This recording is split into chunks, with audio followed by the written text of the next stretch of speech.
दोस्तों, हमें तुलसीदास जी के जीवन का वो प्रसंग हमेशा याद रखना चाहिए जब तुलसीदास जी अपने विवाह के बाद उनकी धर्मपत्नी कुछ दिन के लिए पीहर चली गई। सिर्फ कुछ दिन की दूरी वो सह नहीं पाए और बिना सूचना दिए अंधेरी रात में मिलने के लिए चल दिए। कहते हैं कि जब निकले तो नदी में बहुत ज़्यादा पानी था और उसमें तूफान उफन रहे थे, लेकिन मन में था कि मुझे प्रिय से मिलना है, मुझे प्रिय से मिलना है, मुझे बस प्रिय से मिलना है। कोई सहारा नहीं मिला। बिजली चमकी तो उन्होंने देखा कि पानी में कुछ तैरता दिखाई पड़ा, तो कुछ तख्ते जैसा लग रहा था। उसके सहारे ही तैरकर नदी के इस पार से उस पार पहुंच गए।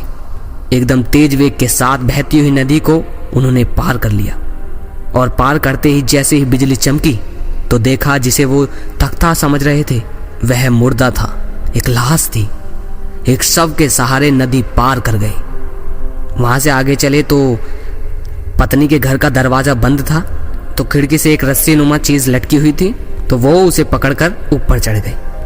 और जब वो ससुराल अपनी पत्नी के कमरे में पहुंच गए, लेकिन आधी रात को बिना सूचना दिए जैसे ही वो पत्नी के सामने पेश हुए, वह अचंभे में पड़ गई और कहने लगी, ये क्या, तुम यहाँ अचानक कैसे?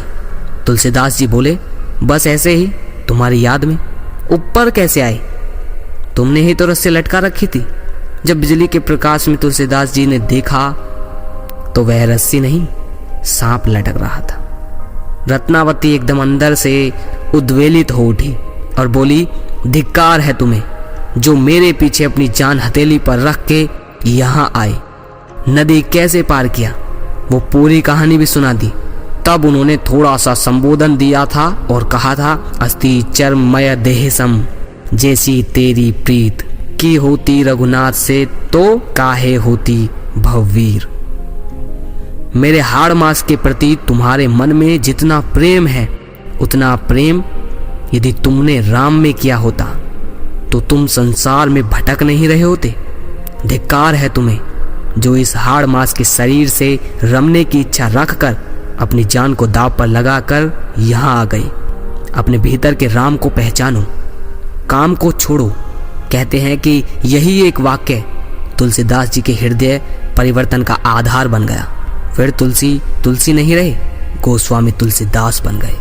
दोस्तों, मल मूत्र हाड़ मांस पीत और न जाने कितनी गंदी चीजें हैं इस शरीर में, तो इससे आकर्षित न होइए। इसकी अश्लीलता और अस्तित्व को पहचानिए। अगर लगे शेयर करने लायक तो मेरी सभी ब्रह्मचारी भाइयों से निवेदन है कि इसे नवयुवकों के साथ शेयर जरूर किया कीजिए। अगली वीडियो में फिर मिलते हैं। जय श्री कृष्ण।